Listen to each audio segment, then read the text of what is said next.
Die rol van 'n bestuurder het in die 21ste eeu aansienlik ontwikkel as gevolg van globalisering, tegnologie en veranderende werksmagverwagtinge. Moderne bestuurders moet aanpasbare en proaktiewe leiers wees. 21ste eeuse bestuurders tree op as leiers, mentors en motiveerders om werknemersbetrokkenheid en produktiwiteit te verseker. Hulle moet tegnologiese vooruitgang navigeer en digitale gereedskap integreer om sakeprosesse te verbeter.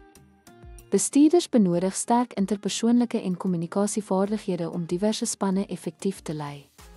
Besluitneming is toenemend datagedrewe wat analitiese vaardighede en strategiese denke vereis. Etiese leierskap en korporatiewe sosiale verantwoordelikheid is noodsaaklik vir die handhawing van vertroue en volhoubaarheid. Aanpasbaarheid en innovasie is van kritieke belang aangesien besighede in 'n steeds veranderende globale omgewing funksioneer. Die 21ste eeuse bestuurders speel 'n deurslaggewende rol in die dryf van sakesukses. Hul vermoë om te lei, aan te pas en te innoveer bepaal 'n organisasie se mededingende voordeel.